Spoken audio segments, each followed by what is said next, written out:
You just click down on them. Well, congratulations to the Australian-China Business Council on their 40th anniversary. I think that's a great accolade. It's by way of background, I think it's interesting to note that I think in 1970 my father was the first trade envoy to be appointed by a state government and entered China. I think it must have been after Prime Minister Whitlam in the early 70s. So it seems to be running in the family that we have this interest in Asia. And with that in mind, several of my colleagues sort of looked at the opportunities of the emerging interest of families and wealth and put together the International Family Office Association. So what we've put together really is a not-for-profit association to act as a platform for education for emerging wealthy individuals to understand the complexities and to perhaps have a place of reference to learn about the issues that families are going to be confronting and do confront as they have huge wealth formation. So the association's mission statement is here, and it really is a platform for collaboration, not only between those that are already wealthy, but those that are seeking to understand how to position their family wealth and how to engage with service providers. So I think since the global financial crisis, the old model might have been that you had a lot of money and you went to a private bank, and the private bank then said, look, thanks very much, we'll look after all your affairs from here on in.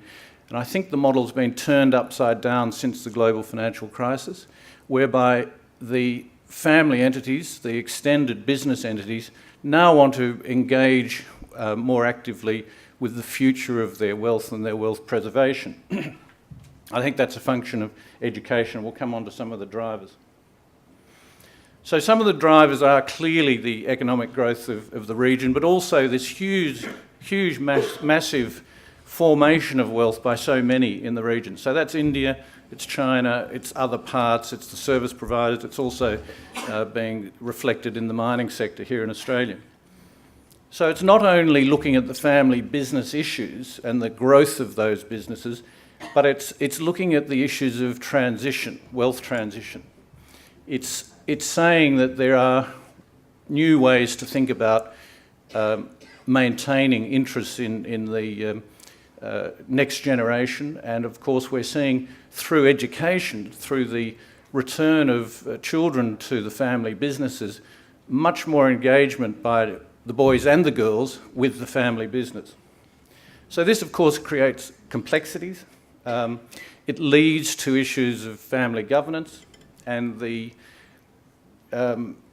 other issues that surround that. I think there's some West Australian families that might have benefited from thinking through some of these complexities, and they've been well presented in the press of late, so I won't bore you with those. But there is clear evidence that wealth creates with it its own complexities. Also the issue of wealth is the legacy that these families are looking to leave. I mean, what's the wealth for? I mean, there are groups that really have no idea what to do with their newfound wealth. They are running businesses, they might have taken a liquidity event, but they are not sure how to present their legacy for the future or how to establish the family such that it's a happy and productive ongoing legacy that they make to their communities and their societies. So the other areas, of course, then are that this leads on to the feelings that they need to think about philanthropy, they need to think about the education, they need to think about all these complex combined issues. It's estimated by a number of private banks and others that have done research in this area that over the next few years alone there might be another 250 single family offices established in the region, or rather in Hong Kong and Singapore alone. To try and put that in perspective, there's probably about 4,000 or 5,000 of these entities in existence globally now. But the rapid rise of this structure in this region is only going to grow exponentially.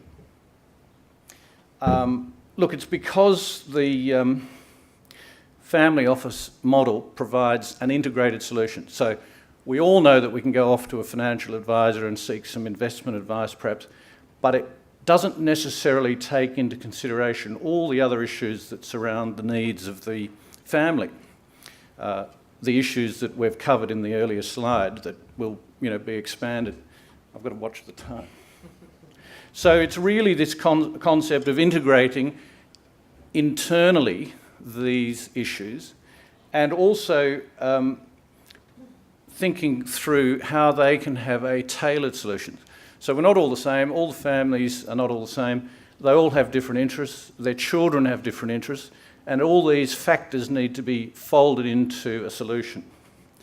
The family office model provides the platform for that to be achieved, and we are endeavouring to communicate and educate this opportunity to those that are emerging, such that they can be more self-empowered and less reliant on perhaps specialist advisors. Now, that is not to say that the family office does not engage with professional services. That's not true. In fact, a lot of services may well be outsourced. It's just that the model is inverted from what we might have once understood. So that is that the family is now in the centre and not the external private bank being the focus. So that the family engages and will outsource where relevant and insource where they wish to. I was speaking to a gentleman earlier that was talking about a very large family office out of New York, and they actually are doing their own asset allocation. So they've insourced a lot of these sophisticated investment issues because they're large enough to justify the expenses internally. But a lot of emerging wealthy families are in business. They're dealing with a number of private banks already, but there are other elements to this whole concept that now are starting to become more relevant and of more interest.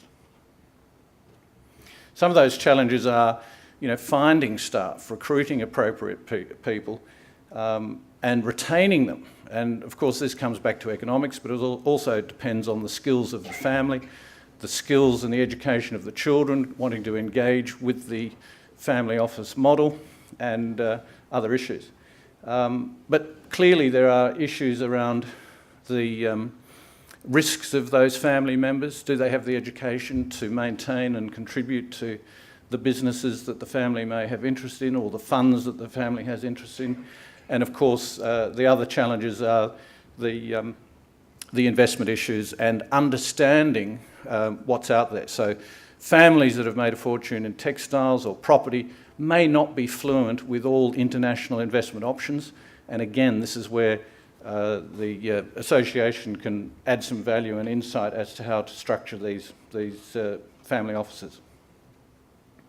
So just to wrap up, really we're trying to be an independent, not-for-profit, we are not-for-profit, a platform for research and collaboration, and also to provide guidance to people that are not quite sure how to go about or what they should do. And we've met a lot of people in the region who say, look, we've still got our business, but we've got quite a lot of money, we've got children, we've got issues, we've got to think about family succession, and we just don't know where to begin. We go to a private bank, they're going to talk to us about certain elements, but we want an independent voice. We want to go and talk to our peers, and so the association, we hope, over time will provide this platform. By the way, we've only been in existence for 10 months, so we turn one on, I think, the 13th of May or something of this year.